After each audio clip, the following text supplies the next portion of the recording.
Ooh. Yes. Sweet.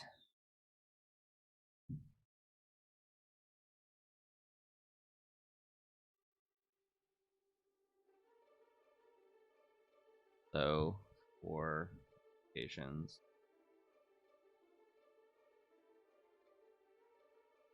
Oh. I don't want the sounds. I want the sounds.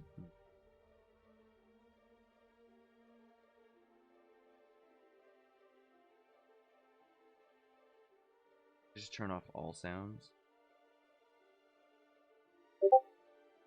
Yeah, I don't know if I want that.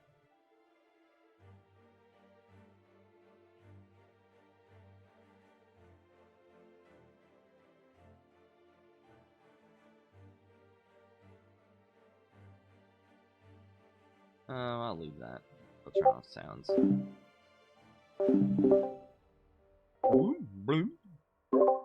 Oh my goodness. So stupid. So stupid. Yeah, good times. Good times. Turning all of these off. They're so loud. They are so loud. Alright, turn that off. Good times.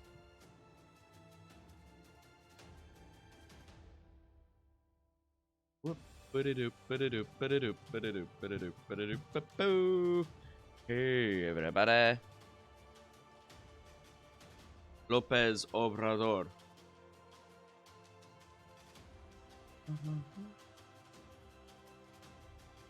Just double checking that we are all live. Okay, and my thing is in my face. Why does that have to be in my face? Shouldn't. Alright, well, good times.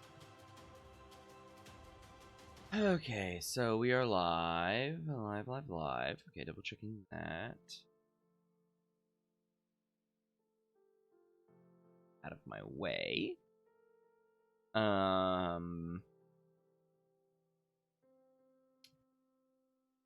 Morning Destiny. What am I doing? Ah, yes.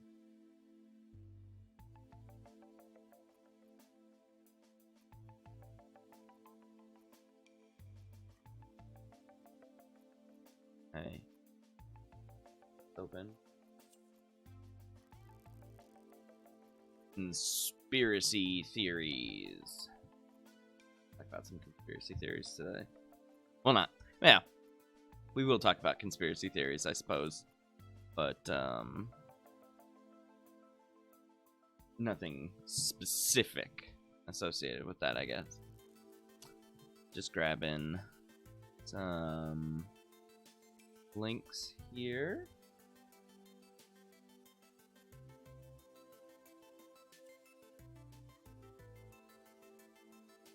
Yeah, wee.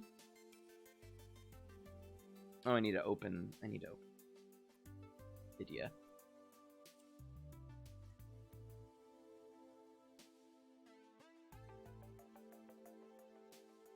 Full bear.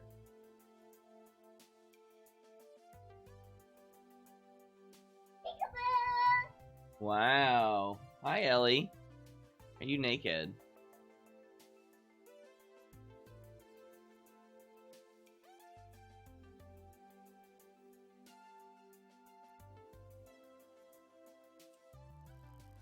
Okay, perfect. So that's open, and then more on that. Hi, Ellie. How's it going? Hi, Rachel. Hey, Leah. She gave me this.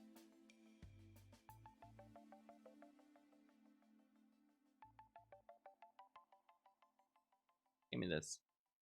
One of her dogs. One of her dogs. Okay. Daddy's gonna stream, okay? Please, you can keep it. I can keep it? Okay. Well, there she goes.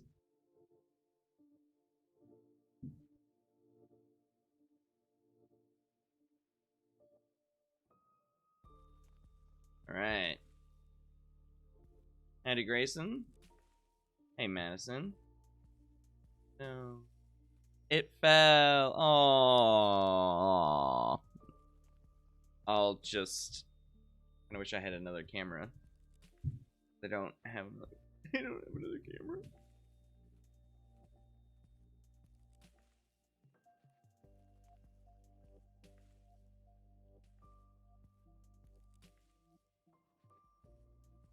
Hi, Sophia. Very cool. Oh wow, that was quick. Wow. Okay. All right then. Oh, sorry. I was not even. I haven't. Wait a minute. There it is. Being a bit silly right now, as we get on with our third morning.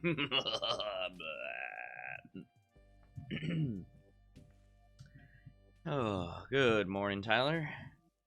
Good morning. Good morning.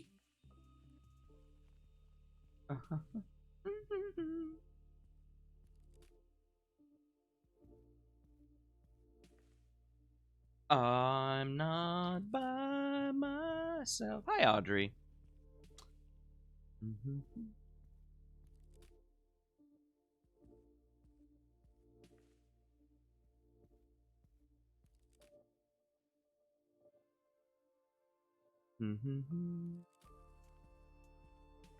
Grayson, I hope the trip from Colorado back to Illinois is nice for you. I hope it's a good trip. I hope you're not the one driving right now, though. I saw your email and I was like, oh man, I hope he's not by himself.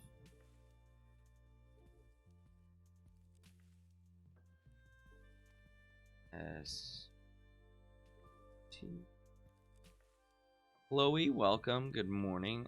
We got Audrey, we've got Chloe, and we've got Lena.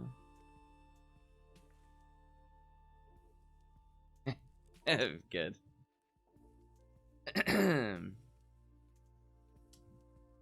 All right.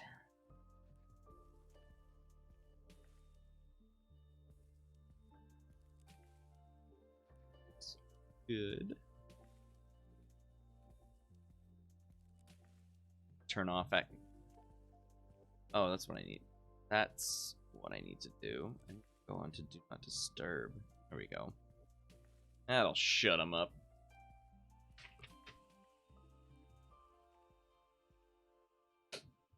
All right. This. Oh, how we doing, everyone? It's 9 a.m. It's 9, so we can go ahead and get started. I'm sure people will show up when they can. Day three of 16. So I think we're doing pretty good. Just a reminder to everyone that the questions from the YouTube lectures are due by 9 o'clock, so I can have them for the live stream. So please make sure you get those in there. And if other than the first one, which was I basically gave full leniency to, this yesterday's and today's, there'll be a slight deduction in points if you get yours in late. I do recommend getting them in, but if they are after 9 a.m., there will be a small deduction on that. So, and then the reading checks as well are due. But as I believe it was Aaliyah yesterday asked a very important question that I thought, well, I replied to her, and I thought I'd share it with you all. All of the asynchronous stuff for this course is available now on Brightspace, so you can go as far ahead as you want. I mean, the live streams will be paced, and the deadlines will be paced according to the course calendar on the syllabus, but you can go as far ahead as you want. So if you have time this weekend and you're like, yeah, I'm feeling good, I want to blitz right through it, go for it. Be my guest. Hey, Merrick. Be my guest. All right. And so let me know in chat if there are any questions about that or anything like that. So I was keeping an eye on it this morning. I grabbed the questions this morning. So there's a couple more. So let me take a pause here. Take a pause here so I can grab two more questions from the two that just dropped here.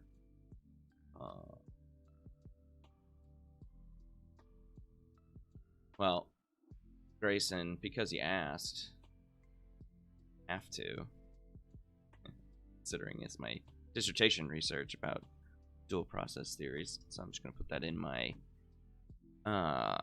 thing here. Ask and ye shall receive.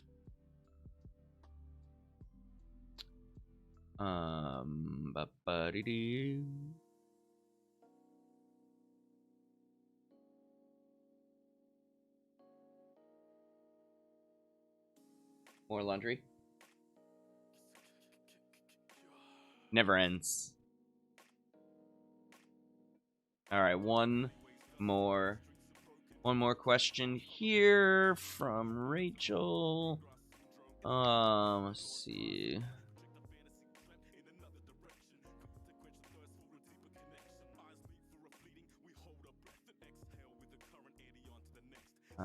This is a good question. Okay. I like this one. Alright. It's an interesting rap on this pretzel channel here. First time I've heard a rap song on this particular chill station. I like it though.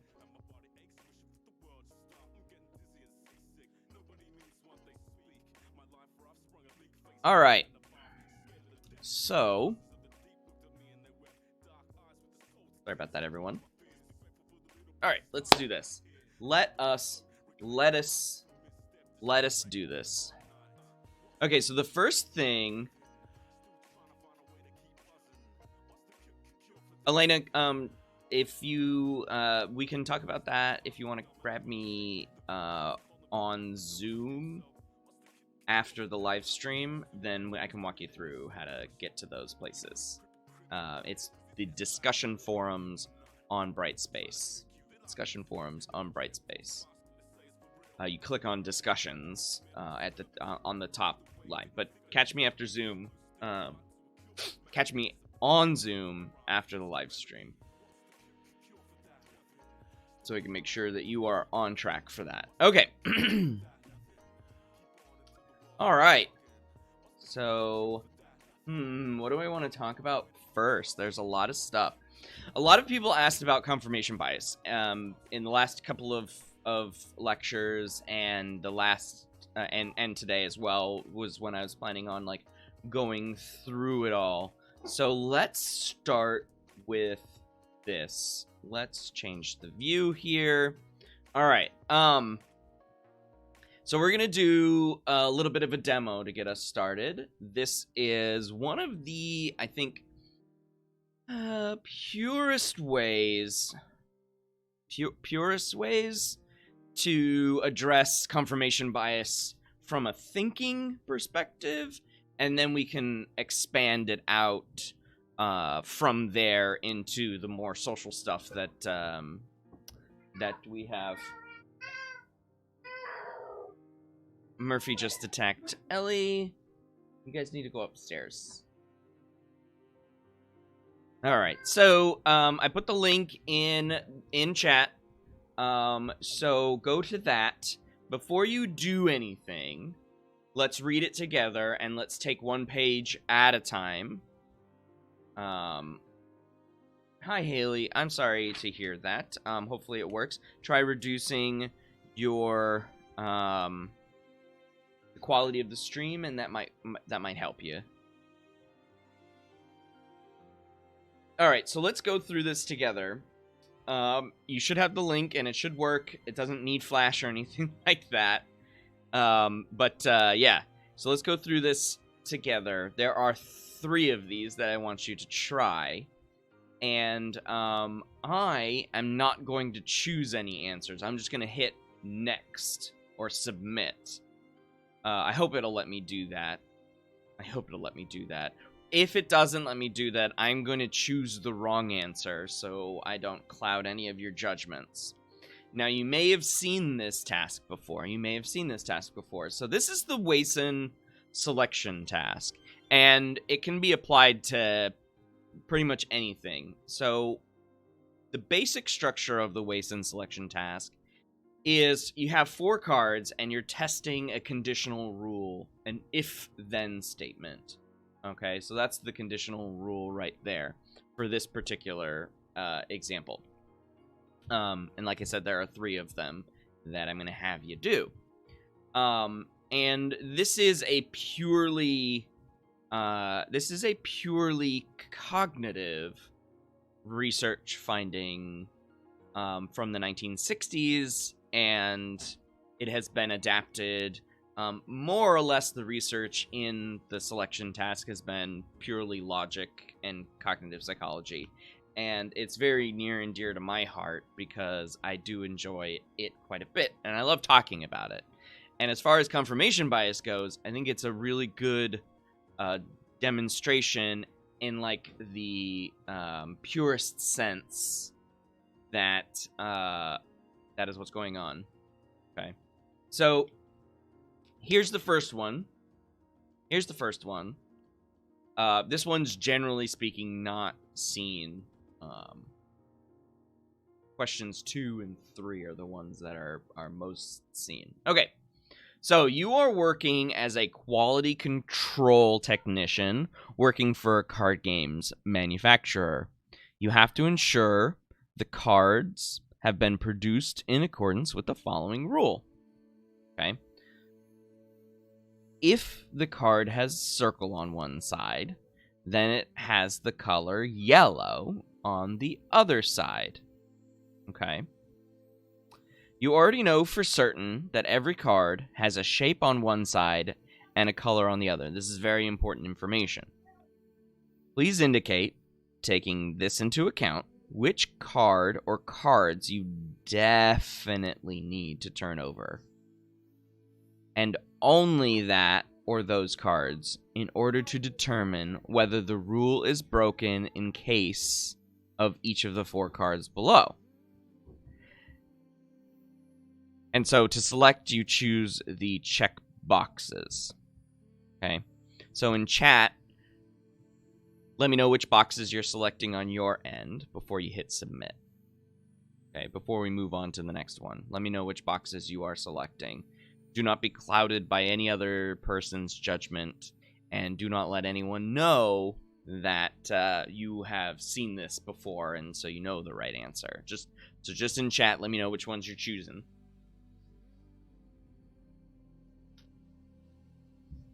You need to select the fewest cards possible because your job as a QA is also time-based. So choosing the fewest cards out of this group of 4 ensures that you'll be efficient and speedy. That's part of the prompt here. So choose the fewest cards.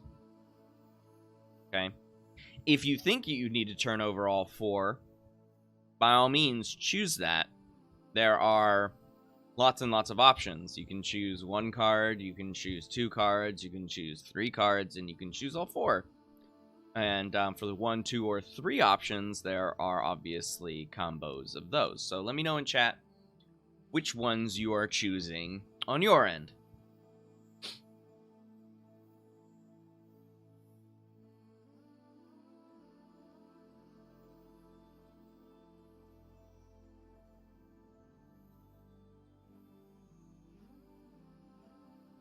Waiting for my square, circle, and yellow. I got... Let me know which ones you chose, Merrick. Circle, circle, and yellow card. Square and red. Square and red. Circle in yellow. Okay.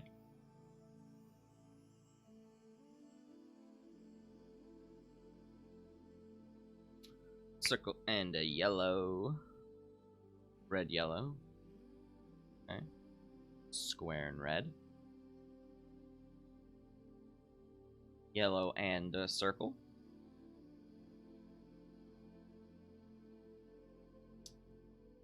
Alrighty.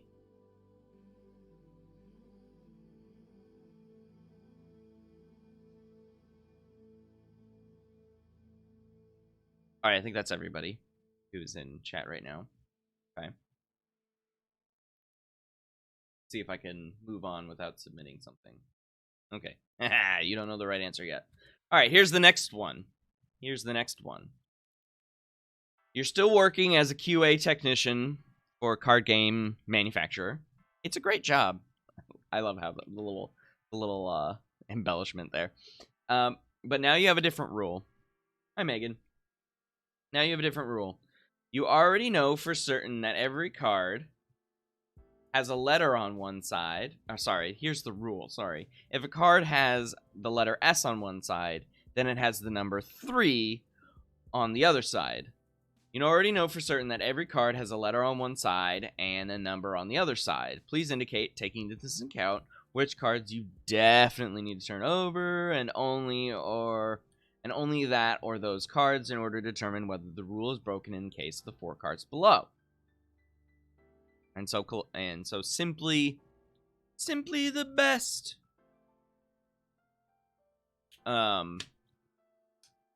So again, let me know in chat which ones you are choosing on that one, the SQ3 or 7, and combination of those. So we've got an S and a 3. We've got an S and a 3. We've got an S and a Q.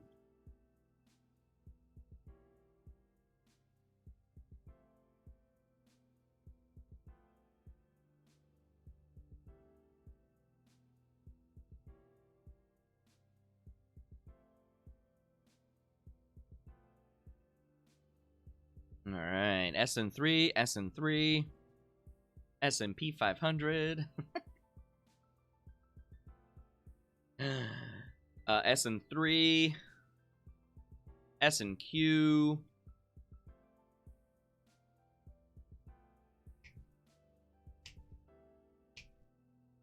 S and Q,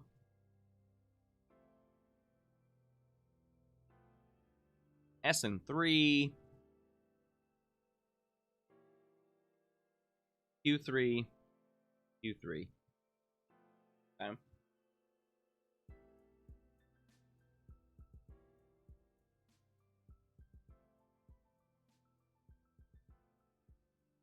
All right, let's move on to the last one.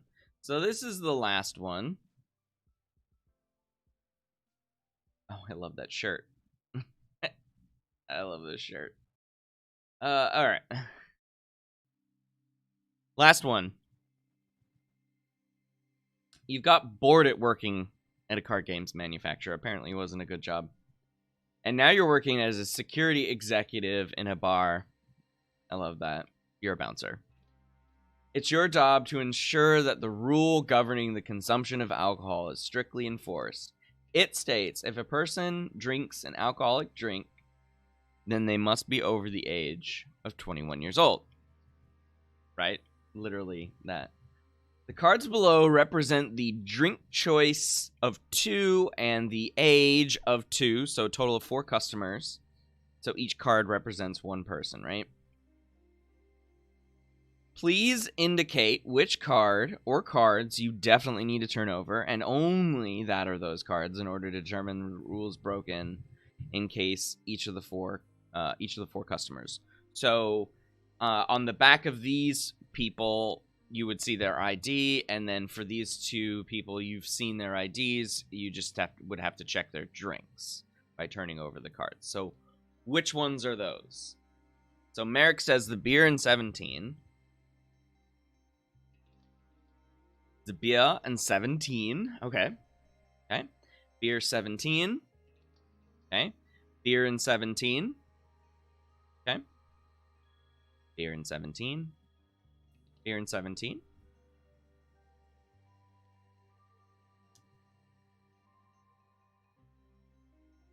Beer and 17. Beer and 17. Beer and 17. Thanks for the follow, day-to-day life. I like it. Like a pun. Beer and 17. All right. I think there's pretty much consensus on beer and 17. Okay. So the good news is y'all got that one right. We need to check the age of the person drinking the beer. And I'm glad that I see it says left shows beer there. Okay. I'm glad you were able to tell that was a beer. And then we have a Coke, right? And 22-17. So we have to check the age of the beer drinker. Okay. And then we have to check what drink the 17-year-old is drinking. Okay, because if it's something with alcohol in it, then you're gonna take your hands on their back and their shirt, and you're gonna toss them out. Okay, just whee. Okay, because we don't care the age of the person drinking Coke, right? It could be any age. Maybe if they're like a 1-year-old, then you have to determine like where's this 1-year-old's parents and why are they letting them drink a Coke? Be that as it may. And we don't care what the 22-year-old is drinking, because they can drink anything that they want. They can drink a glass full of turpentine if the bartender will sell it to them, right? And it's just like, bro, you probably shouldn't drink that turpentine. And they're like, don't tell me what I can and can't do. Turpentine. Okay, so you got that one.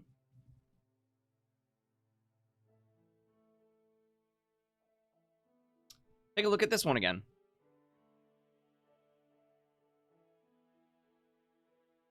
Which one should you turn over?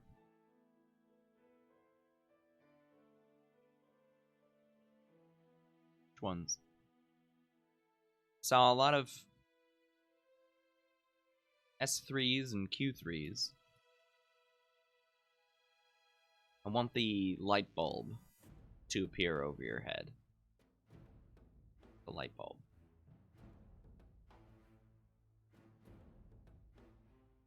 Look at the rule again. Look at the rule again. And start substituting.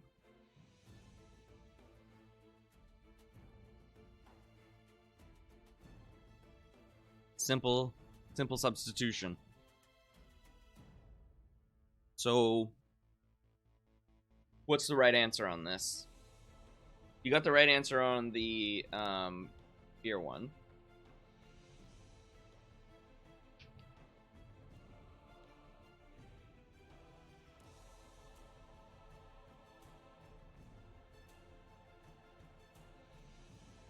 I see.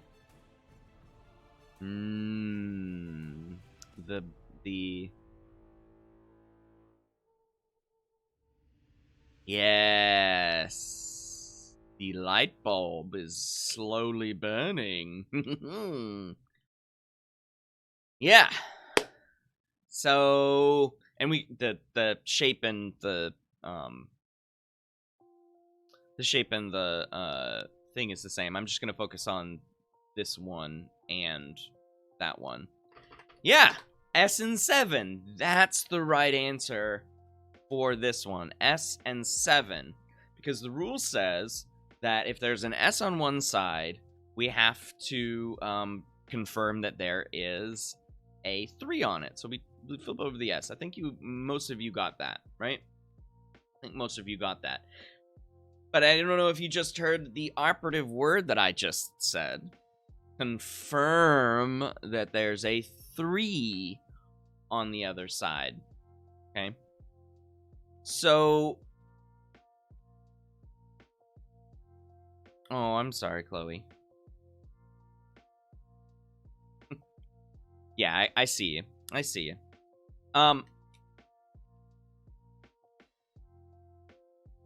Where was I? Oh, so we got to confirm that the 3 is on the back of the S. We have to confirm it. And what most people do when they answer this question, is they choose S. Okay, I'm going to confirm the rule. Okay, that's great. I'm going to confirm the rule. But what they don't end up doing is actually what the instructions say, which is test the rule. Test the rule. Okay? So in order to test the rule, yes, you have to confirm it, but then you also have to be a scientist about it, and you have to falsify it. That is fully testing the rule. Confirmation and falsification. Now, if your falsification turns out to not be an issue, then you're fine. Rule confirmed, rule not falsified, rule good. Rule confirmed, rule falsified, not good. So what most people will do is they will create only that first step. They will engage in the behavior of only doing that first step, which is confirming the rule on these abstract issues. Okay? But then when we go to the beer one, that's when the fully testing comes through, and that's where you can see that, okay, I have this social obligation / permission that I need to reconcile, so I'm going to go ahead and engage in that. And that's fine, and that works for clear permission / obligation social contracts. Where it doesn't work is in ambiguous situations like this. And when people only say S, or they choose the 3, which again is engaging in confirmation bias, if you choose the 3 on this one, you're just seeing whether or not there's an S on the other side of it. However, the rule doesn't say anything about what can be on the back of a 3. Sure, you can make the assumption that there's an S on the back of every 3, but the rule doesn't actually say that. The 3 can be with Ks, with Js, with As. It doesn't say anything about what can be on the other side of 3s, only that if there is an S, there has to be a 3. Okay? So if you choose S and 3 in this case, you are engaged in full confirmation mode. And because most people do that, and they do it automatically, first intuitive judgment, then this is where confirmation bias comes in. Okay, this is what we call confirmation bias. Only engaging in thoughts and behaviors that confirm existing structures. Whether those structures are a simple if-then rule, it's a structure, or if we expand this out to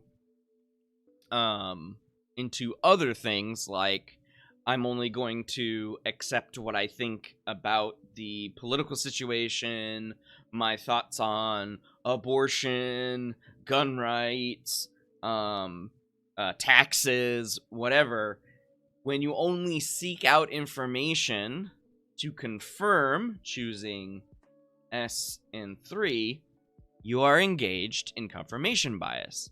And how you change this behavior is you do falsification activities, falsification thoughts and behavior. So instead of choosing 3, let's choose 7, because if there's an S on the back of the 7, then I can go, yo, boss, this card's defective. Let's get it out of circulation. Okay. So that is the role of the scientists. And a lot of you over the last couple of days have asked about, this is not specifically related to this class, but when I mentioned it about researchers. Though researchers practice science, right? Scientists practice science. I did say that all scientists are biased because they're human, right? And a lot of questions were centered around like, well, how can we trust the science if the scientists are biased? And my point is that the science, if you follow the method, that's not biased, but people are going to be biased, and so the practices that we engage in as scientists, they need to be codified, they need to be standardized, and all of that stuff. And when I was talking about open science and all of that, that's one way to increase the objectivity, so we don't engage in, this behavior. Oops, let's click the 3 and not the 7. Or click, the Q here is irrelevant, by the way, so choosing Q would not be necessary. Questions about this? Questions about this?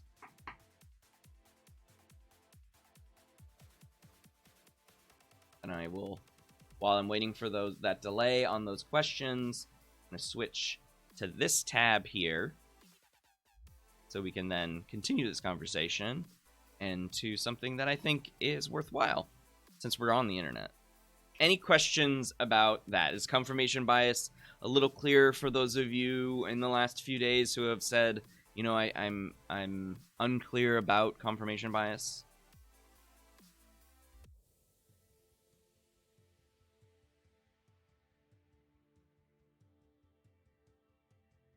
Let me know. Let me know.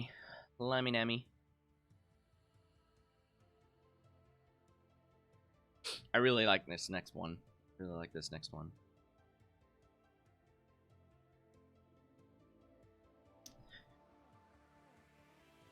We good about confirmation bias?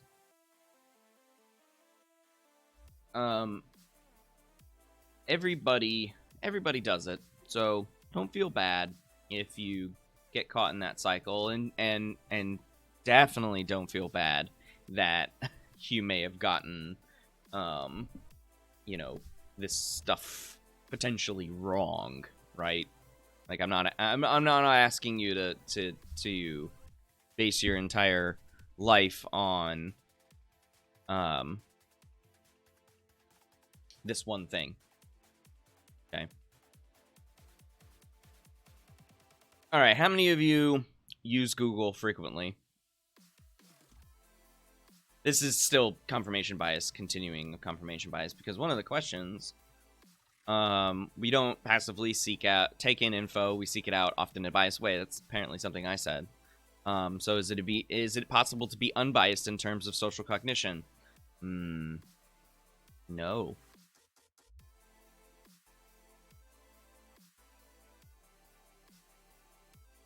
Confirmation bias impact us from doing well in class? Yes. We will see. Yeah. Keep going. Google for everything. I refuse to use anything other than Google. Who doesn't? Yeah. Considering that I have Chrome right here. Chrome. And all of that. Oh, man. Is Google... So, the title of this is Google Feeding Confirmation Bias. So, what I want you to do... We're going to do this. What I want you to do is open up a regular tab.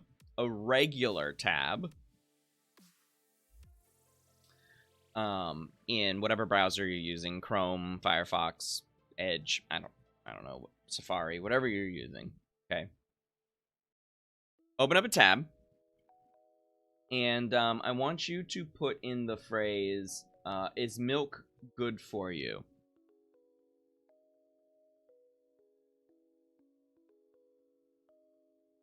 You're right there.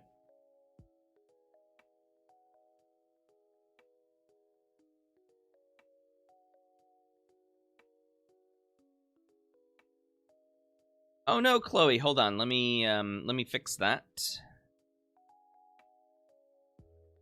Let me see if I can fix that. So do that.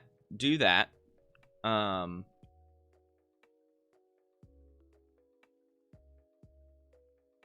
And let me see if I can get Chloe back here. Need to go to stream and go to community.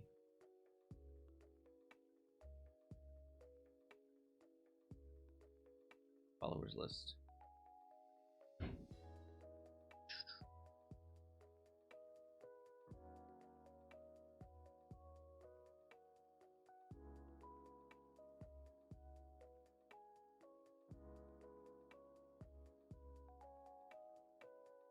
That's not helpful.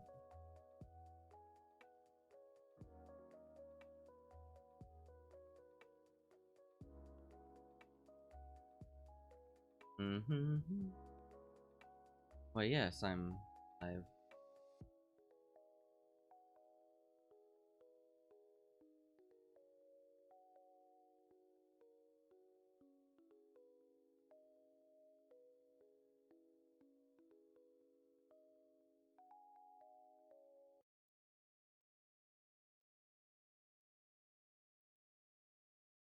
Oh, yeah. Is milk good for you? Thanks, Sophia.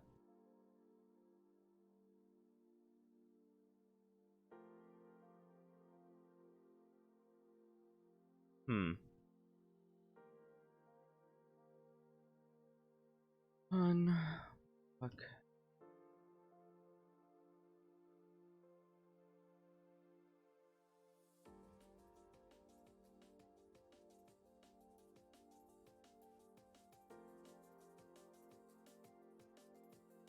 See what I'm using Google right now. Chat commands. See if this is one of the chat commands. I think it is.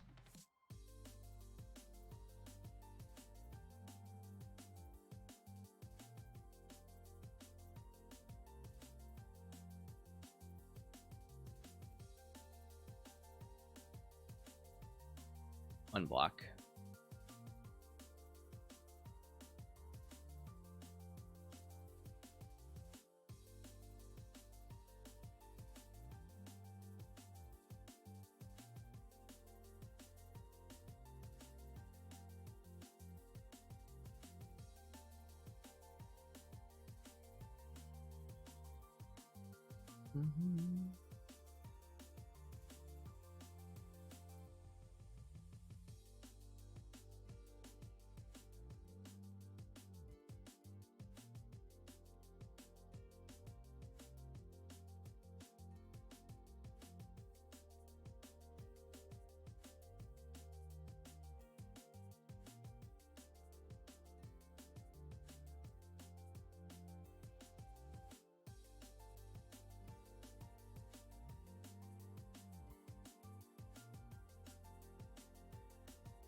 Oops. Oh man, this is fun. I hope you guys are having fun.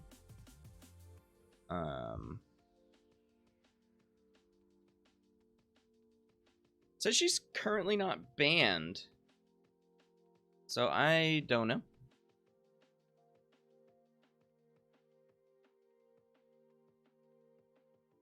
That's weird. So very weird. All right.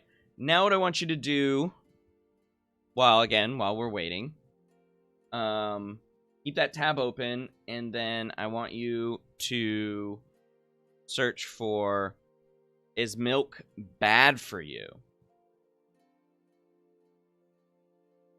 Search for that. Do a separate tab. Not so keep the other one open and do a separate tab for this new search. Okay.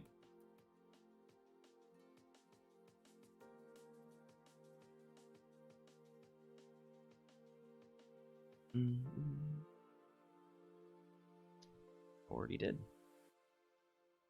Okay.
All right. Now that you have both of those in your Google search, let me know what the title, just the title, of your first search response is. So not the link, just the title.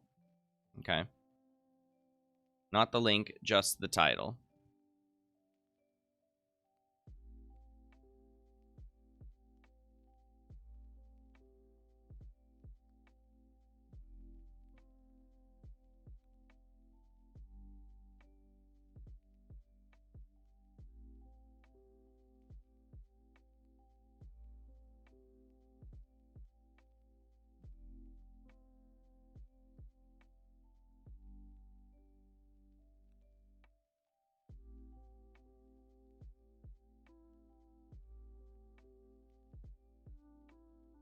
Is milk really good for you? So I just want the positive ones, like, is milk good for you? Just the positive ones. Just the positive ones. The benefits of milk. Is milk really healthy for you? Is milk really good for you? Is milk really healthy? Is milk really healthy from NBC News? Okay, I like that one.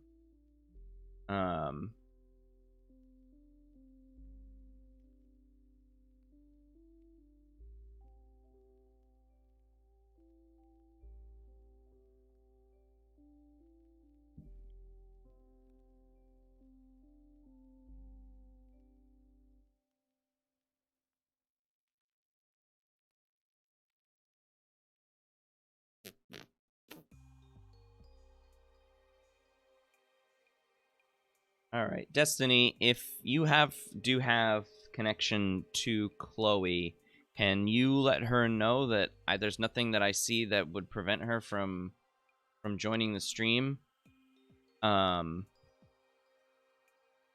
rejoining the stream? So please let her know. I don't see what could be causing her to be blocked for 2 hours. She only got timed out for 5 seconds. So that's strange.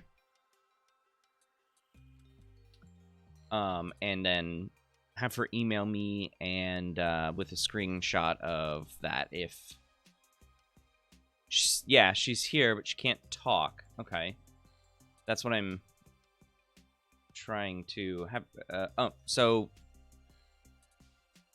Chloe, send me a screenshot of what you're seeing that's preventing you from talking.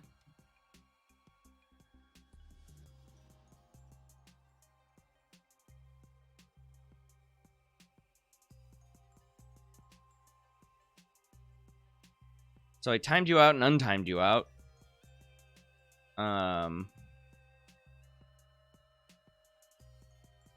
Yeah, I don't...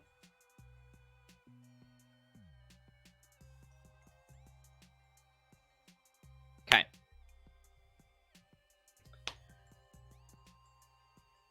All right. Kind of got a little sidetracked there. That's all right.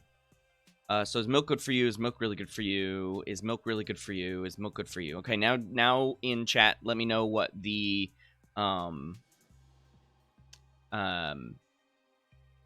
is milk bad for you? What the response is that you got it from is milk bad for you? Let me know in chat what those are.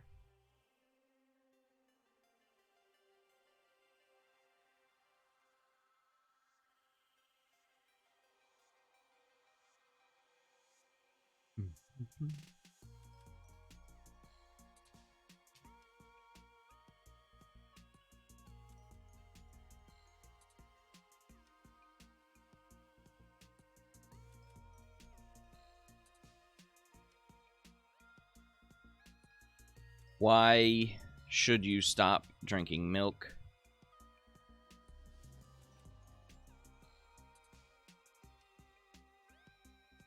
Chloe, I think you should be fine now. I think you should be fine now.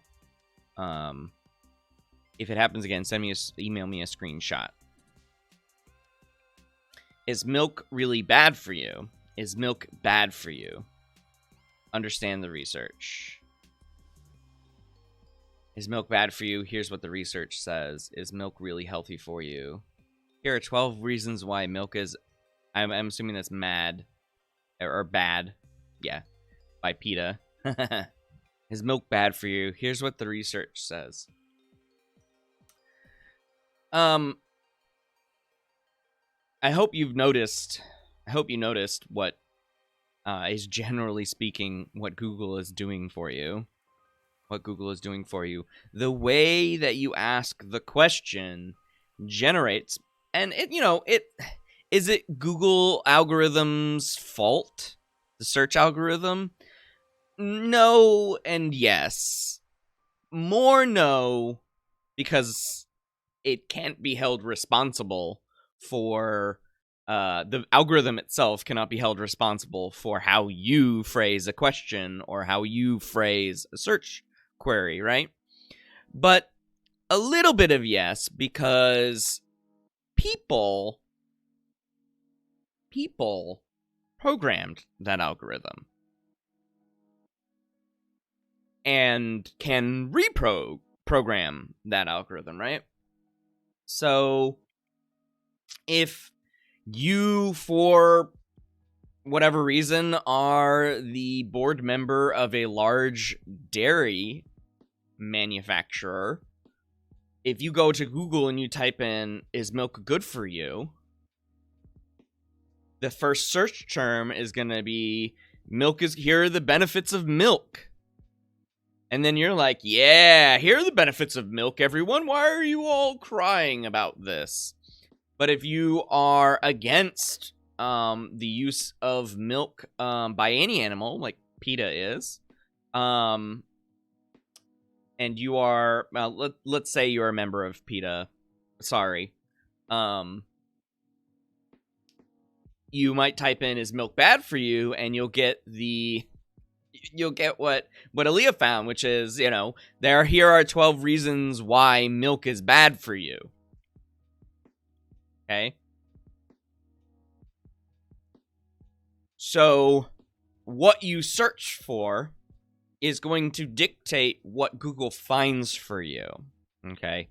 And you might be asking, well then, what's a good way to get a good search term? And actually, day-to-day life, just actually put that in chat. Type in pros and cons of milk. And that's better phrased, right? That's a pro that hopefully will find you the pros of that, okay? And the cons of it in the same search term, in the same set of search results. So that's the idea that I'm trying to say here. Now, if you have your search history turned on in Google, so if you search if you search for something in Google from a computer that is yours, that you are logged into, right? That Google knows that it's you. Your search history will be saved. You can change that now. You can turn that off if you want to. But all of those search terms and all of those search queries go into your personal algorithm. And when they go into your personal algorithm, Google will start favoring things that match your personal algorithm. So if you tend to search one side of a given, one pro or against taxes, for example. I don't know why taxes just flew into my head, but it did. So if you search for one side of the taxes argument, taxes are good versus taxes are bad. It's very simplistic, but you get my point, right? And if you search for that constantly, Google's going to recognize that that's what you want in your search results, and will start giving it to you. So, yeah, the question that this is Google feeding confirmation bias? The answer is yes. Just in basic search terms, search queries, and in logged in search history queries that are constantly updating the algorithm for you. Now, if you don't want to engage in that, then do a search term in an incognito window if you're using Chrome, or a private window if you're using Safari and Firefox. I don't know what Edge calls it, Microsoft Edge. But if you're a Windows user, you're probably using Edge, which is built on Chrome, which is weird. It's Chromium browser. Anyways, it's feeding your confirmation bias, the search results, and who goes beyond the first page. Let's be honest. Who clicks on number 2? I do frequently, but that's because the first page, generally speaking, sometimes doesn't have the result that I want. People who keep clicking from 2 on, click on different search pages, may also be engaging in confirmation bias, because maybe they search for something that they're clearly wrong about, demonstrably wrong, factually wrong, and what they're doing is they're using the way that Google curates your search results to find a buried piece of information, to find that buried piece of counterexample that they can then use to confirm their existing worldviews. People in the anti-vaxxing community do that frequently, and you see that when they complain about Google's algorithm burying these results. It's like, well, Google's not really burying the results. It's that, or burying the piece of evidence that you want. It's because that evidence is factually incorrect. And the only reason it exists in these search results is because the internet website was crawled by Google bots to index it. That's it. If you got to go to page 5 to find it, then is it really all that good? Probably not. Probably not. Okay. So that's confirmation bias in real life. And so just to address some of the questions that came up about it that I think, again, so is it possible to be unbiased in terms of social cognition? The answer is no. Very plainly, the answer is no. And we are always going to be biased. And I want to say, again, and I guess I will repeat this over the course of the next, 4 weeks, is I'm not trying to say that being biased is a bad thing, and I hope that didn't come across. I'm pretty sure I mentioned this in the videos where I talk about bias. It's not to be biased is not a bad thing. We're all human. We all have these biases. There's no way we can turn them off. Recognizing these biases is the first step, and then trying to engage in behaviors that are antithetical to those biases. So is it possible to be unbiased in terms of social cognition? No, but if you put effort forth to check those biases, then perhaps you might be successful in a limited sense. Okay.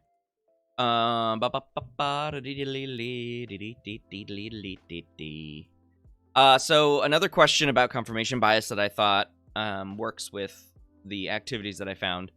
Why is it so difficult to let go of your confirmation bias and accept that your opinion is wrong, or that it's not the only correct view? It is not the only correct view of a situation. Well, confirmation bias gives us the fuel that makes our stances and attitudes not wrong.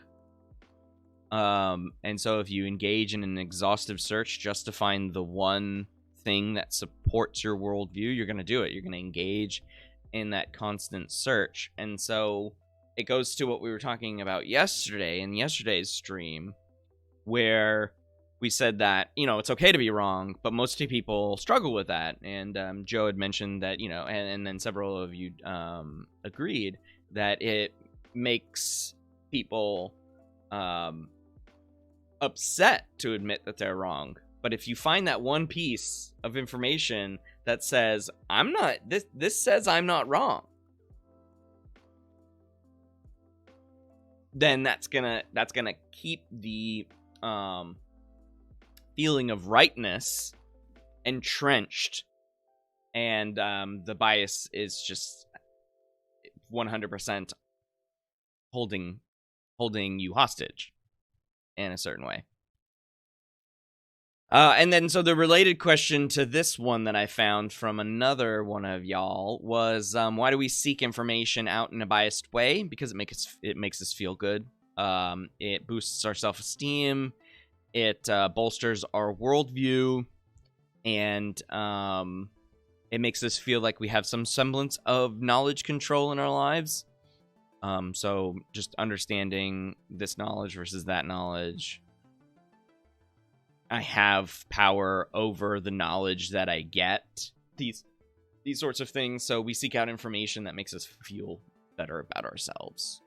And you can throw in the terror management theory perspective that your authors have in many of these chapters, where we want to have a legacy of, and we want to feel like our lives were meaningful.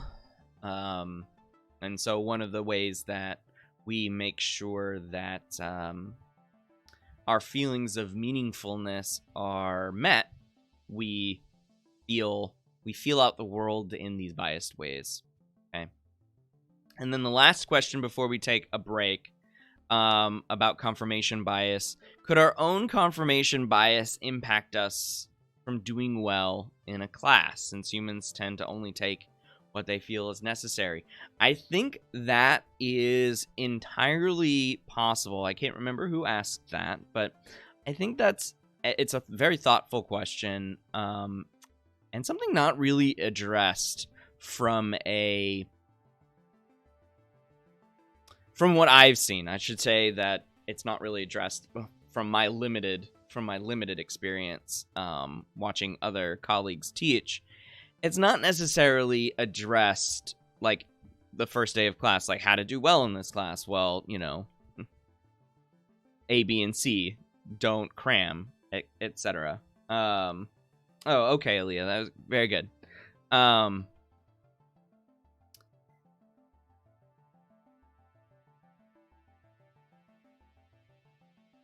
The idea that a particular subject, now this doesn't work for all classes, college classes, like, I don't believe in algebra, I don't believe in it, and algebra doesn't exist, so I don't know why I'm taking this algebra class. You can see it doesn't really work in some classes, but in like a class like social psychology, there of course are going to be differing opinions on a lot of these things, of course. And I have seen, not firsthand, but I have seen some of my colleagues deal with differing opinions for subjects like stereotyping, prejudice, and discrimination, like being constantly challenged in that way. And so when we get to that, of course, these are very hot button topic issues right now. And if confirmation bias is preventing acceptance of some of what the research suggests about those topics, for example, then yeah, I would imagine that it would negatively impact those students. And that's just one, right? And it's always, it might be, I don't want to say it's always in the negative direction. Having certain beliefs could help you improve in a class. I don't know, but tuning out, not paying attention, right? Being distracted, these things are going to impact how people do in a class, and the motivation for tuning out, being distracted, not listening, can be from a place of confirmation bias. I wouldn't say it's the only reason, but it could be one motivation for, those behaviors. And those are just 3 behaviors. Okay. All right. Let's take about a 5-minute break. About a 7-minute break or so. We'll come back at 10:05, and then we have another activity, another topic. Alrighty, so 10:05.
Alrighty, everybody.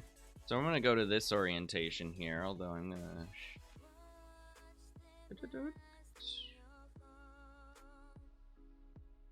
hide that stuff. Alright. So I do need to move myself.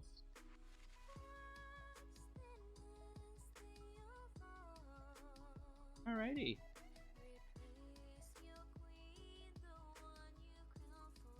Works.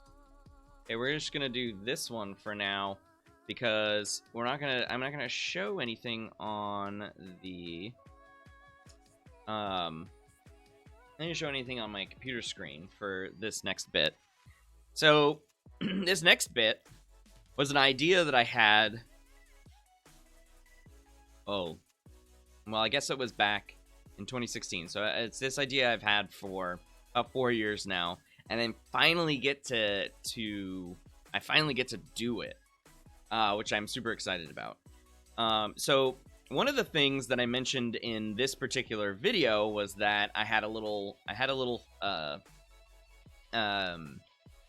fun thing. Well, I think it's going to be fun for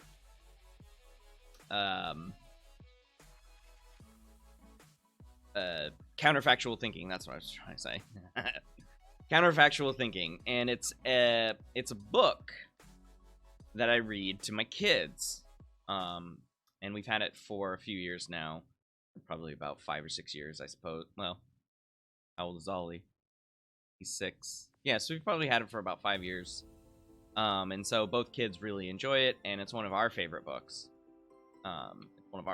So it's gonna be fun. I hope it's gonna be fun. Now, you might roll your eyes when I get to this. Okay, so the questions that came up about counterfactual thinking, and I said that I was going to address in the live stream, and that's what we're doing now, right? So one of the questions was, is counterfactual thinking, so thinking about what could have been, unhealthy for you? So that was one question that I liked, that I pulled out. And another one is it possible to stop thinking about what could have been? Very good and important questions about counterfactual thinking. So to answer both questions, is it possible to stop thinking about what could have been, and is it unhealthy for you? The answer to the first one is it possible to stop? The answer is yes. And is it unhealthy for you? And I would say the answer to that is depends. It depends. So the counterfactual thinking is, I think, one of the more important cognitive abilities that humans have, that we have evolved to have, because it is a way to put memories into context, and thinking about what could have been is important for use of for future use of memories. Okay, and so while we poo-poo all over counterfactual thinking and people who might ruminate, so let me know in chat how often you think about how often you think about what could have been. Let me know in chat. Do you do that? Do you do it often? I'm sorry. Always, often, sometimes, rarely, never. Let me know in chat. So, and then I will get to this book because it's my favorite. It's a book about counterfactuals, in a certain sense. Often, a lot, all the time,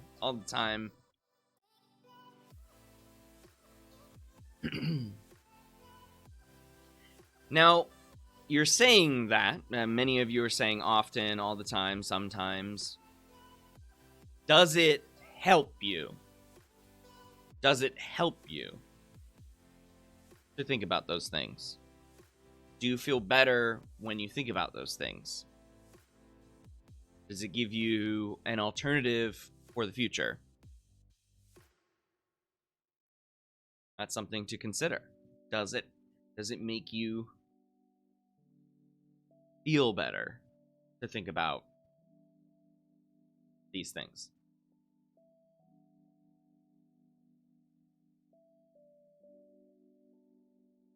Sometimes nostalgia depends on the situation. Not really, it just makes me more anxious. No, I try not to, because what happened. I can't change anything. Okay. No, often feel worse. Okay. Okay. Good to know. Thanks for the host, Shira. Chifra? I'm sorry, I can't remember your name from a couple of days ago. Makes you feel better, but it doesn't really affect how I act in the future.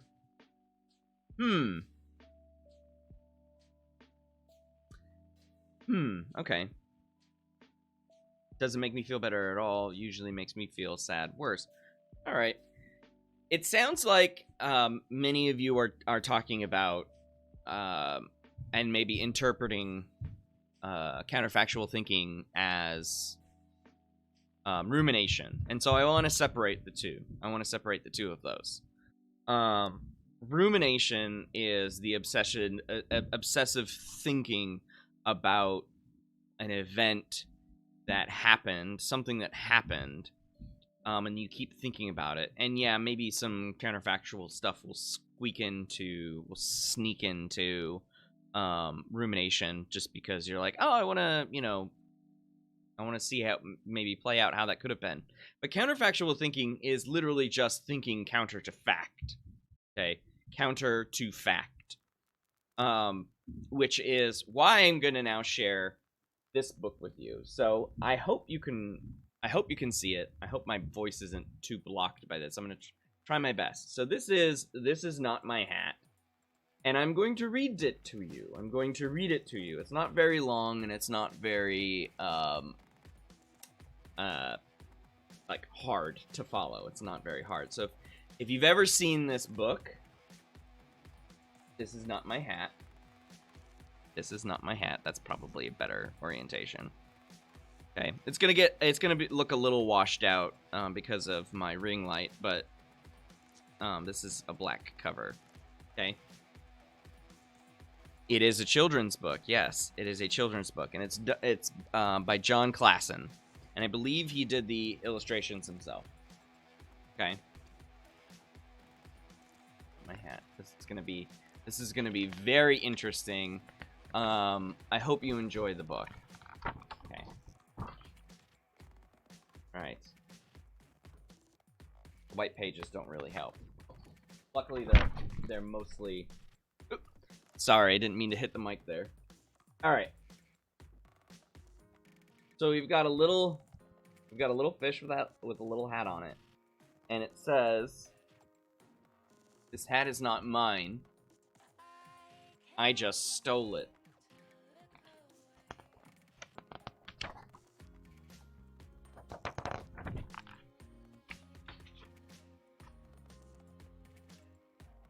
I stole it from a big fish.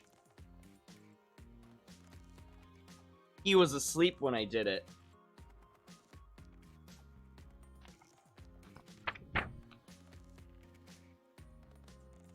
Here's where the counterfactual starts. And he probably won't wake up for a long time.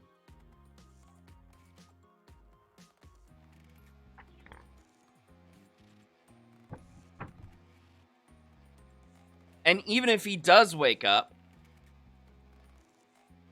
he probably won't notice that it's gone. You can see where the eye is looking to where he would keep his hat.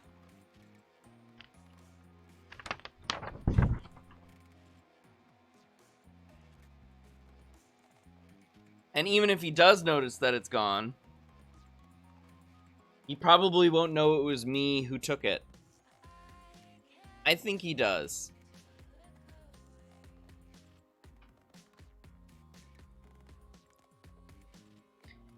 And even if he does guess it was me, He won't know where I am going. And he's going the same direction, if you can go in the same direction. Back to the little fish. But I will tell you where I'm going. I am going to where the plants grow big and tall and close together. It is very hard to see in there. Nobody will ever find me.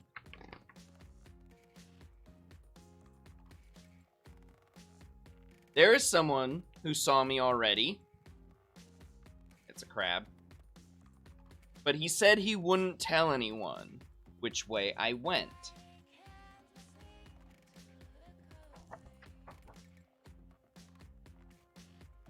Big fish. So I'm not worried about that. He's telling him where to go. I know it's wrong to steal a hat. Here's the lesson for the child. I know it doesn't belong to me, but I am going to keep it. It was too small for him anyways. It fits me just right. There's a little rip in the book here because my kids are rambunctious. And look, I made it to where the plants are big and tall and close together. Oh, so did he. I knew I was going to make it. That's not counterfactual. That's real. That's factual, right? Little guy made it. Okay. Nobody will ever find me. Nobody will ever find me. Oh. Can't see anything. Oh, look, there's the fish again. And there's the crab. There's no little fish, though. He got his hat back. And then we go back to the reef.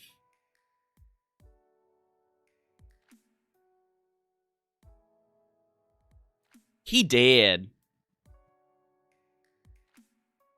Yeah? Okay, so what did you think about that, everyone? It's the first time that I've ever read the book fully in class. I enjoyed that.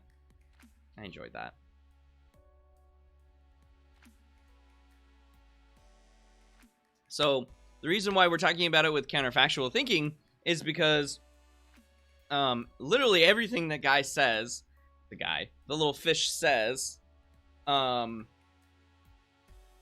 is counter to fact. Okay. And so it's a good illustration. That jokes.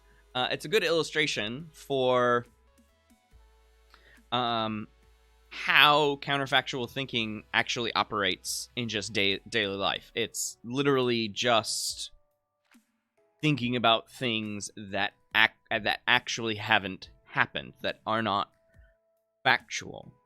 And so that's what the statements about, he won't wake up, and he does.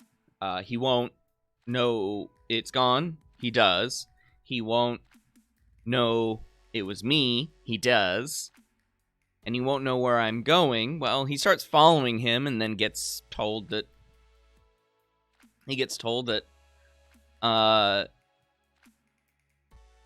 that's where he is. And then you can kind of guess. I mean, it's a bit dark for a kid's book, but I like to think that the big fish ate the little fish and took his hat back. It's a bit dark. I like it, though. I like it. So, yeah. All right. Cute story.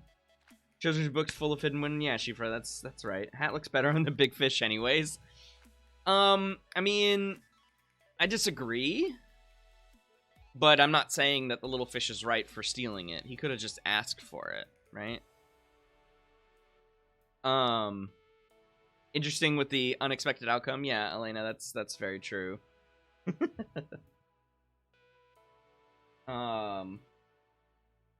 Yeah. So that's counterfactual thinking. And if you wanted... When I started graduate school... Well, not when I started graduate school. When I started my PhD program, I'll say. Because I did start graduate school before I started my PhD program. So when I started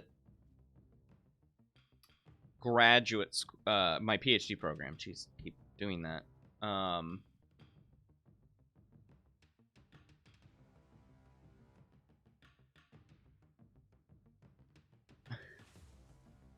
It's alright, Shifra, that's fine. It's not a lot, just not a lot of emojis, thank you. There you go. When I started my PhD program, I actually started with logical counterfactual thinking research, and so if you want to know more about that, I definitely recommend learning everything about logic and then trying to explain it, because it's awful. It's awful. I hate it. I much prefer to talk about counterfactual thinking with fish, right? Much prefer that. Okay. A couple of more things that I wanted to... Any questions about... let me know any questions regarding counterfactual thinking. Just drop them in chat or send me a line. Email. Catch me in the Zoom office hours. So, where is you? That's the one, I think. Who wants to talk about conspiracy theories? I want to talk about conspiracy theories. Conspiracy theories, my favorite. Drop in chat your favorite conspiracy theory or one that you are aware of these days. I mean, it doesn't necessarily have to be a favorite of any kind. So drop in chat. Let me know what your favorite favorite conspiracy theory is. I won't ask you whether or not you believe in it.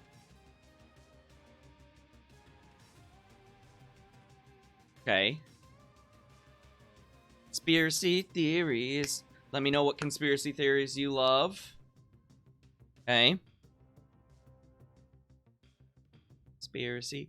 We're not actually going to talk about the actual theories themselves. I know everyone's like, yes, talking about conspiracy theories. We're going to talk about why people believe them. So, yeah. All right. So we've got the Earth is flat. Yep, flat Earth theory. If you've watched The Floor is Lava, they play with that as one of the ways to jump on it. Okay. Mandela Effect is not a conspiracy theory. It's actually a named effect where you think something has occurred when it hasn't, but it seems like it has. Like Nelson Mandela dying. So Sophia and Grayson, find another one.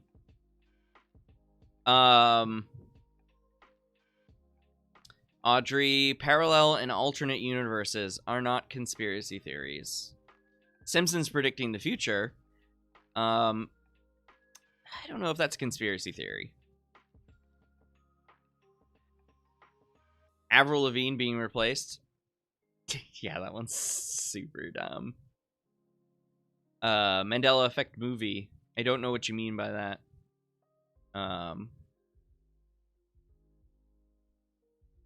There's a conspiracy in the movie. Okay, what's the conspiracy in the movie?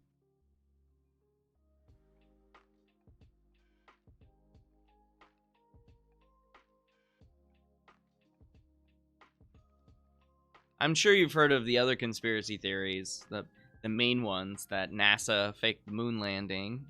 Okay. NASA faked the moon landing, that the Holocaust is a myth, okay, that crashed UFO from Roswell is stored in Nevada's Area 51. Ah, Grayson, simulation theory. Oh, that we're like in the Matrix or something like that? Is that what the Mandela Effect movie is supposed to be about? Okay.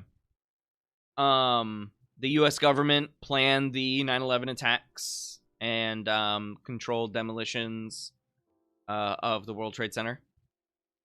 That's a big conspiracy theory. Global warming is a hoax. Okay. Ah, yes, one that's new. Sophia is Jeffrey Epstein. Yeah, for sure. That he killed himself in prison.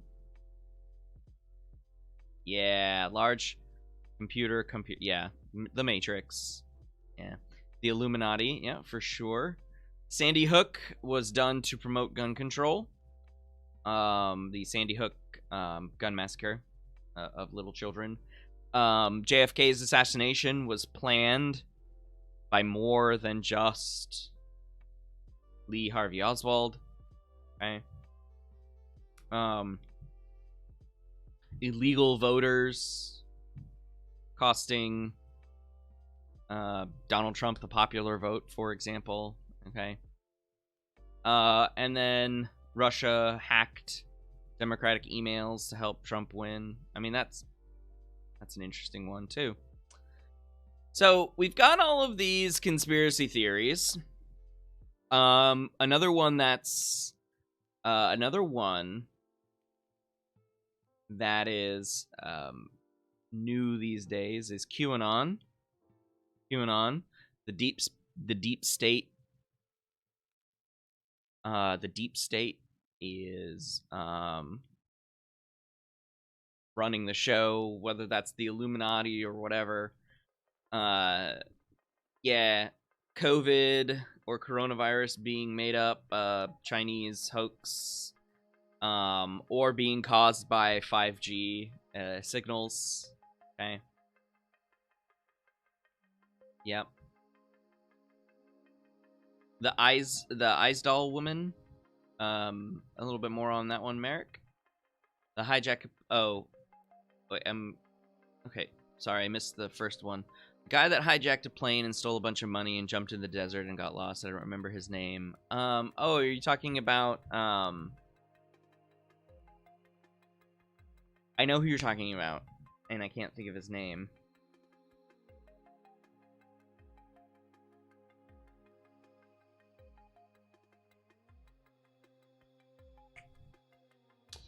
But I know who you're talking about because the movie Without a Paddle, I think, was about that guy. Yeah.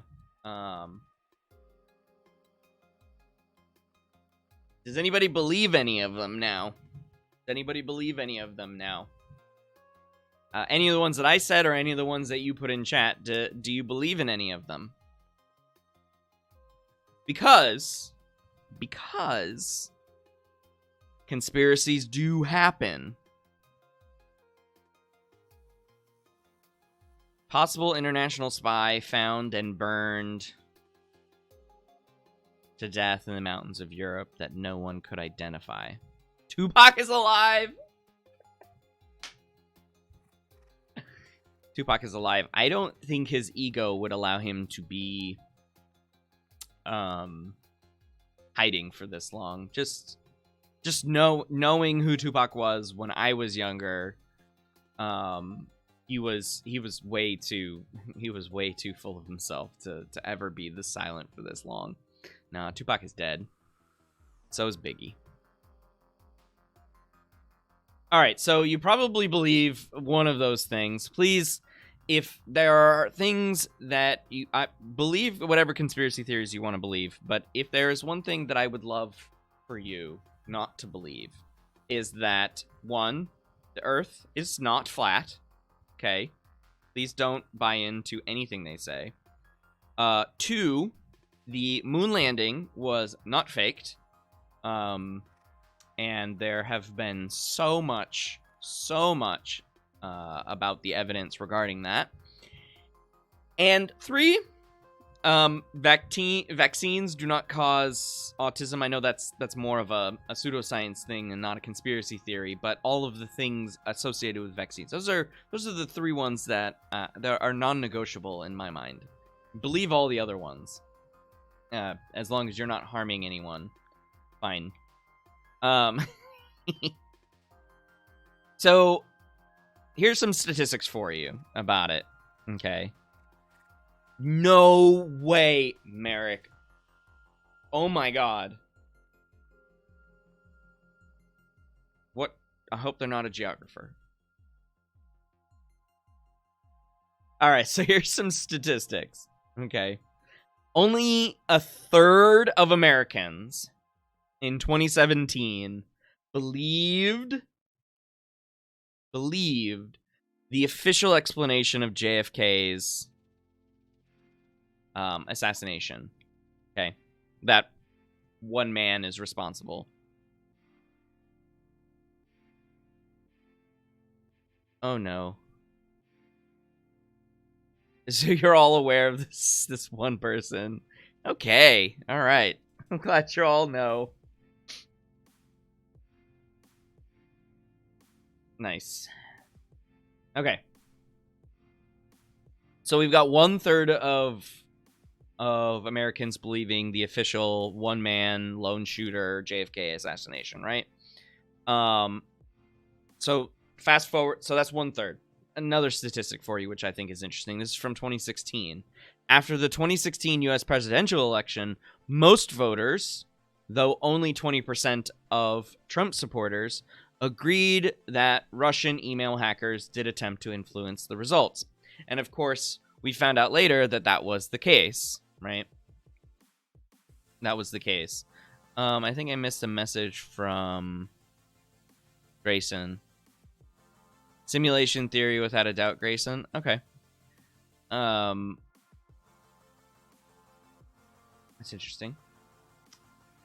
Alrighty. So 27% in 2017, the U.S. National Comorbidity Survey, quote, convinced that there's conspiracy behind many things in the world. So nearly a quarter of the people that were on the National Comorbidity Survey believe that, in 2017, believe that there's a conspiracy behind many things in the world.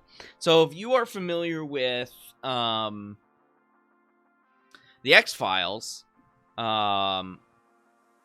which sort of has a subplot related to this, then you're one of those, and you're like, yeah, totally in with the fact that the government is known for this stuff, right?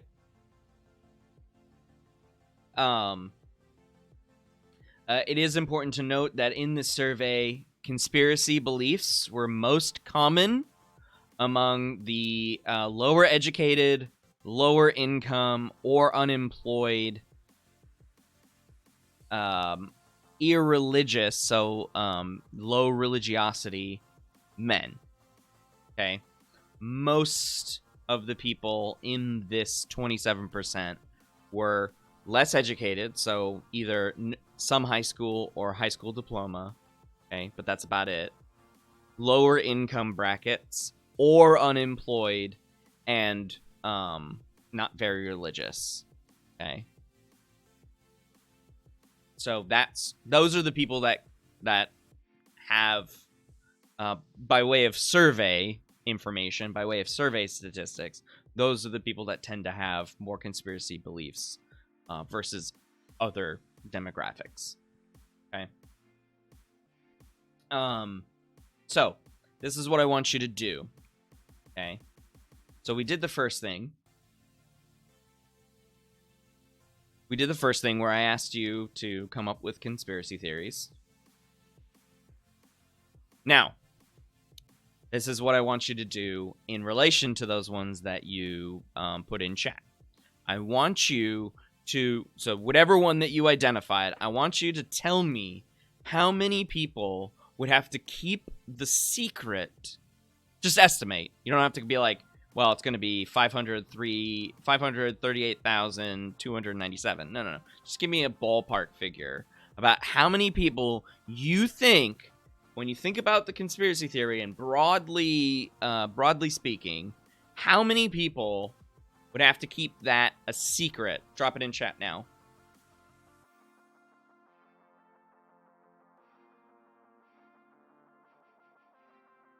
And Grayson, I would say it's in my top 10. I wouldn't say it's top 3, but yeah. Just give a guess. Just give a guess of how many people would have to maintain a secret. Maintain the secret of the conspiracy. So, for example, NASA faked the moon landing. None of you said that outright. I said that. How many people would have to maintain the fact that NASA faked it? Because the official story is we landed on the moon, right? So how many people would have to fake it? Well, it'd have to be the entirety of the NASA folks that worked in the 1960s. So all of those people. Buzz Aldrin, Neil Armstrong's dead. And Collins. Shoot, what's it? Forgot his first name. They'd have to do it, and then all the other people we said appeared. So, right? So I'm already talking about hundreds, and then specific people who, one of them, Buzz Aldrin, is very public-facing, okay?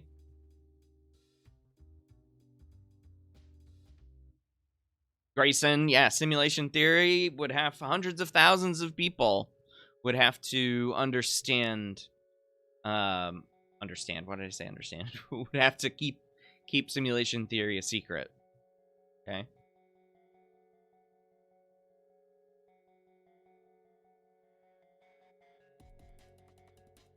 And if you're having trouble figuring out how many people that it takes to keep a secret for any one of these giant things you may have mentioned,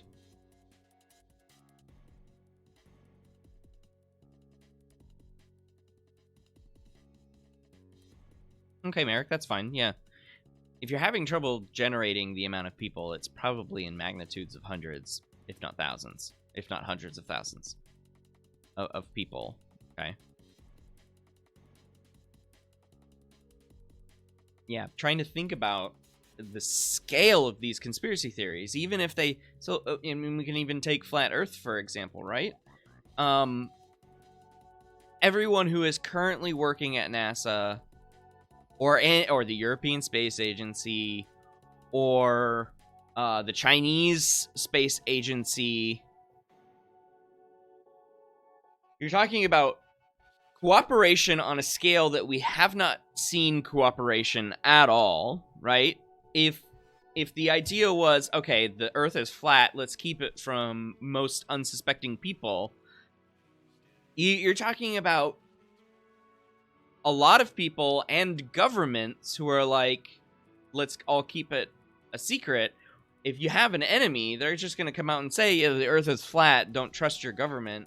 Here's our photographic evidence. We were in on the secret, but now we're not in on the secret. Like, you know.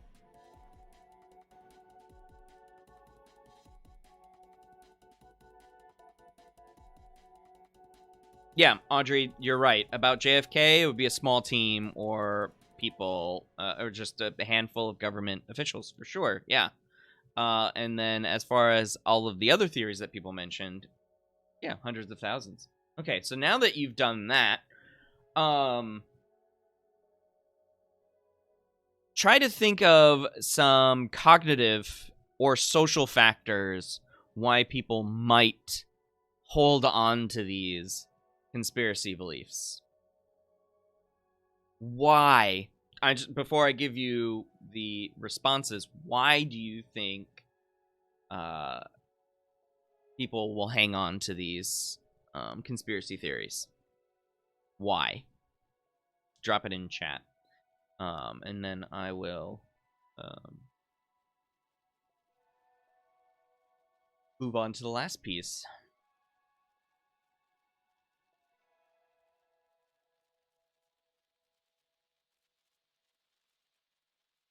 The magic is in the mystery.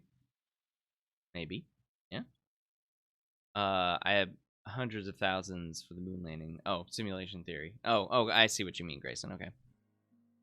Yeah.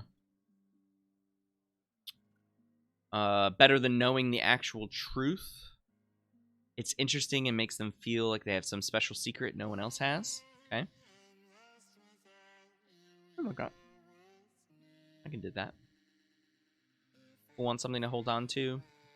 A group to cling to. Some people are not satisfied with information they were given, so they want to dig further. Celebrates the people in power.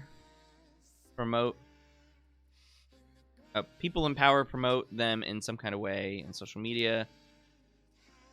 Feel included on a secret, so have some superior view of something. Secret knowledge provides the person with a sense of supremacy, and these are interesting reasons for sure. So heaps of debaters on Twitch. Yeah.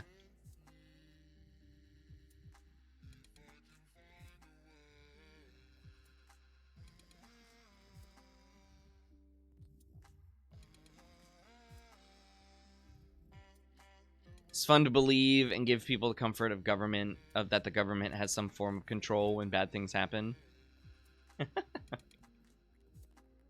Oh man, that if the government was that actually competent, that'd be amazing. That level of coordination. Oof, we'd all be living better lives. All right, so these are the three. So we can move on to the last bit. So epistemic knowledge, epistemic, or the knowledge motive. Okay, so when bewildered by chaos or random events, people seek explanations. Faced with uncertainty, people turn to conspiracy theories to make sense of the world. Some of you mentioned this. They, quote, provide broad, internally consistent explanations. Many people assume that big events require big causes. Okay. So that's the first one. Second one is the existential, or the meaning of existence, motive. Faced with a changing world, people also seek safety and security to feel in control. To those feeling adrift, conspiracy theories may offer the hope of empowerment. Some of you mentioned that as well. And then the last one, the third one, social motive. As social creatures, people welcome a group identity. The social definition of who we are supports our sense of the self, which we talked about yesterday. When experiencing ostracism, people therefore become more accepting of superstitions and conspiracy theories. Thus, conspiracy theories are attractive to those who have, for example, been on the losing side of elections and who now embrace the belonging and shared reality of others in their threatened group. Okay? So those are the three ideas, and I think the vast majority of you hit on, in other words, of course, those three things. So well done. And so, why are we talking about this here? Well, because you are taking a class that is about, how people engage in stuff socially, and that's one of those things, right? And it's a science class, and so the idea is that hopefully I'm imparting knowledge to you that will allow you to see past some of those motivations and see conspiracy theories for what they are. So yeah, that's conspiracy theories. Let me know if you have anything to add, if you'd like, in chat. But we are going to move on. We have about 15 minutes left, and I wanted to show you one more thing. Well, kind of two more things. So one of the things that I mentioned in the video was availability heuristic. And a question was asked. Where is it? Is the availability heuristic to blame for the scare people felt when the original Jaws movie came out in 1975? And the answer to that question is probably. Although I wasn't alive in 1975.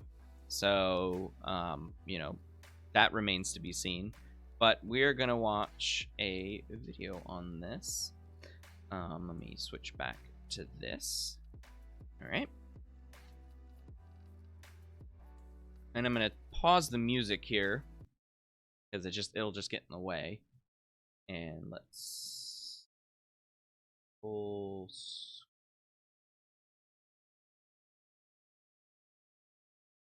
It won't.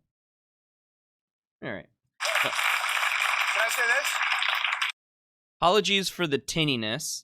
This is before I recorded this from the Comedy Central video from the speakers to the microphone, so it's a little tinny, and the sibilance is not great. So you might want to turn down your your volume because it's a little harsh. But this is before I had like OBS and stuff, and another screen recording, so not the best. Not the best. The Chimpanzees, surprisingly good band. Scare tactics. Every news show uses them, though technically only Fox makes it profitable. Our own Stephen Colbert is here to separate fact from fiction.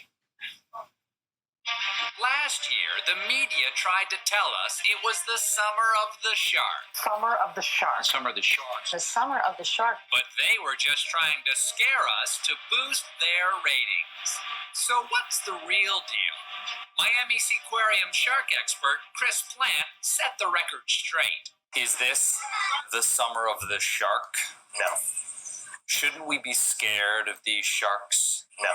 Really, to put it in perspective, more people are killed each year by falling coconuts than sharks. Excuse me, wait a sec. Did you say coconuts? More coconuts kill people each year than sharks do.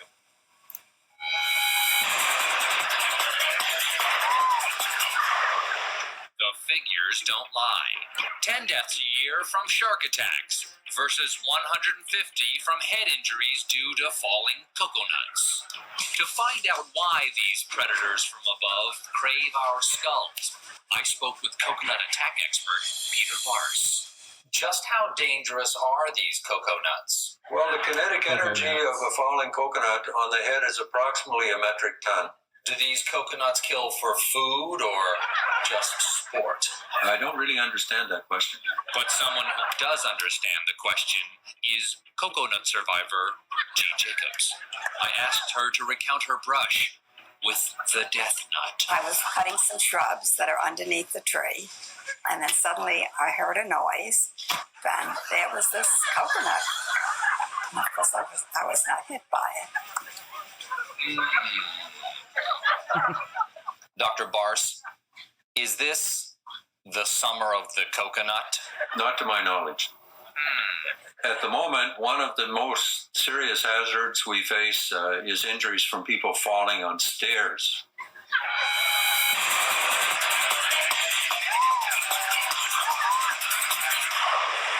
The shocking truth is, stairs take more lives every year than even coconuts, preying on the elderly and the uncoordinated. Safety code engineer Jamie Eisen. Are stairs the silent killer? By silent killer, what would you mean by that?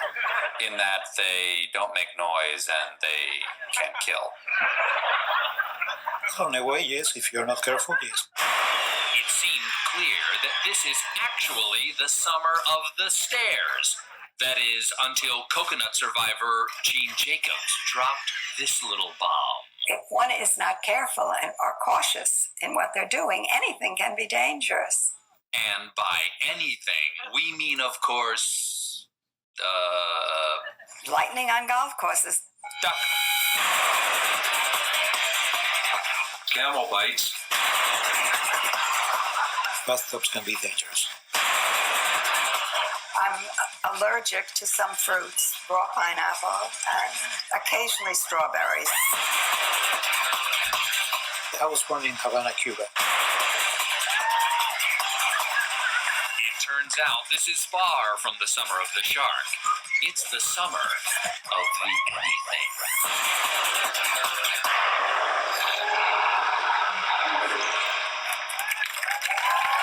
Stephen Colbert. Now, Stephen, what's specific? Stephen? Yes, John. Stephen, what are you doing down there? Just come on up here. Reporting. Come on up and talk to us about the report. All the way up, please. Come on.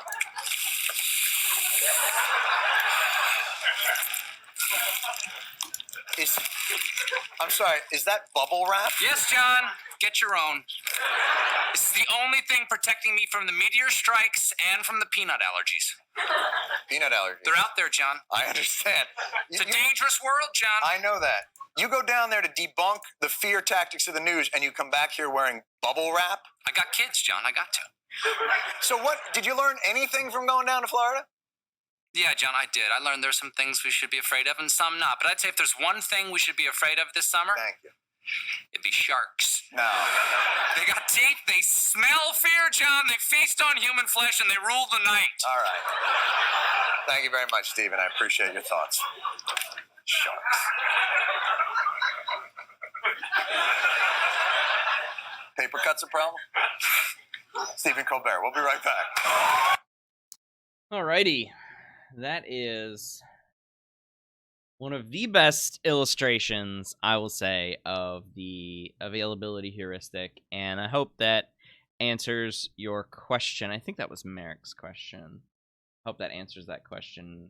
So, the availability heuristic, the things that we can think about more easily, more frequently, tend to be thought of as more dangerous. And the availability heuristic works in more context than just things like the things that are out to get me, or get you. So, you know, it's just easier to frame it in this way. And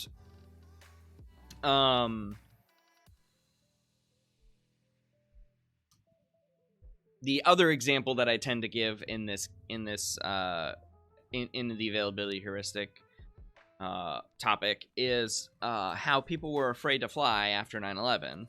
I know either you weren't born or you were very young at the time, but people were afraid to fly for a good several months. The airline industry suffered a lot. It's quite interesting, actually. The airline industry is suffering more now than it did after 9/11 due to COVID and people not wanting to, breathe recycled air in case anybody in the plane is contagious or infected. So, yeah, man. It's of course, flying in a plane is the safest form of travel. More automobile deaths each year than plane deaths. And there are fewer train deaths than car deaths, auto accidents. So, that's something to take into consideration too. All right. So with the few minutes that I have left, I want to. We're actually not gonna go back to that. We're just gonna go to just chatting here.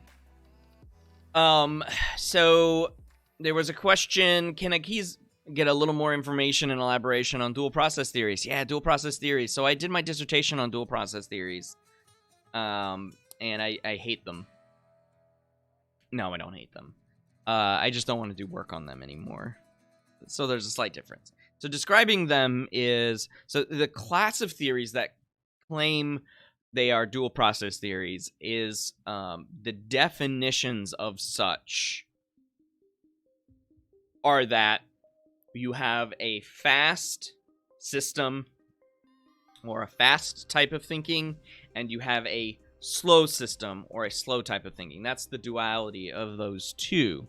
And so if you want to describe how people think, okay, that is the observation of behavior that comes from thinking, then one way that cognitive researchers as well as social psychologists have used to explain those are these dual process theories, that we have a type of thinking that is for fast automatic kinds of thinking, and then we have a slow deliberate system or type of thinking that handles deliberative kinds of thinking. And if we are going to divide them, and this is just conceptually, right, the brain doesn't actually reflect those two kinds of thinking.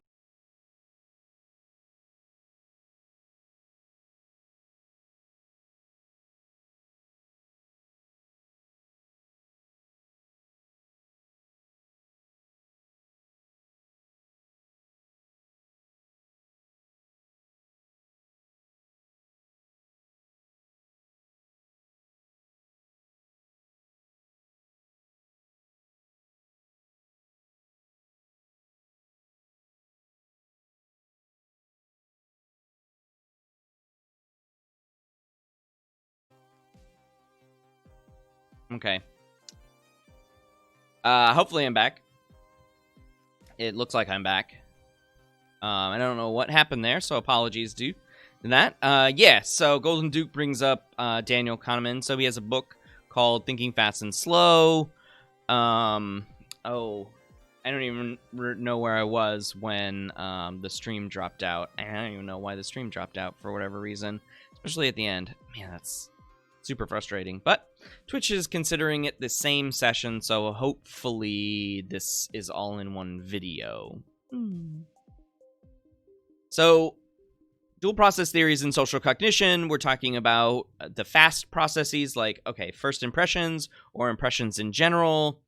We are talking about, lots of things like the heuristics that we use, the attributions that we make. These are all really quick automatic type thinking, whereas the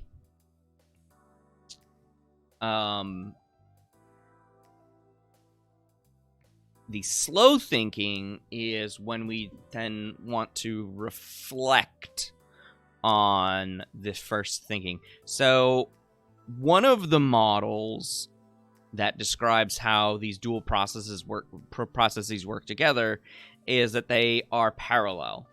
And then another set of models suggests that they work in serial. So it's that fast type, and then it's the slow type, depending on what it is that you're thinking of.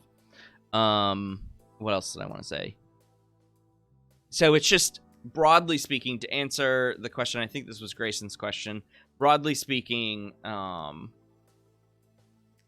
what you want is for something to be a dual process theory, there are two processes to describe various behaviors that then we can then observe, which we then make inferences about thought processes.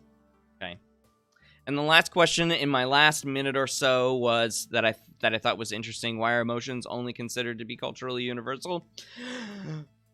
Well, I wouldn't say they're the only ones to be considered, only things about human psychology to be considered culturally universal. But again, as I mentioned, I think in yesterday's stream, the attempt to explain human universals is important for describing what humans are and how humans do.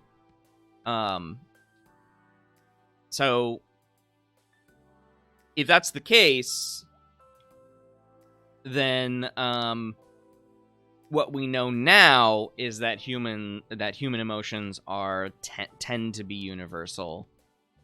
But there are probably other things that if we do a better job at cross-cultural psychology, that we'll find better answers to those questions. Okay. All right. So I think I've hit all the questions that I wanted to. We didn't do all the activities, but that's okay. I thought I had some fun today. One more stream this week. And then, for those of you in the class, you have a quiz on Friday about just this week's topics. Nothing else, just this week's topics. So one more stream tomorrow.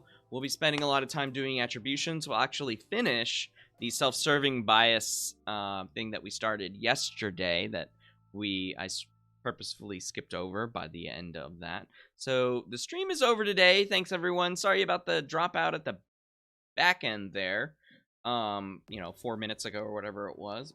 Apologies on that one. So, I will see everyone at 9 o'clock tomorrow. So, goodbye, farewell, and enjoy your afternoon.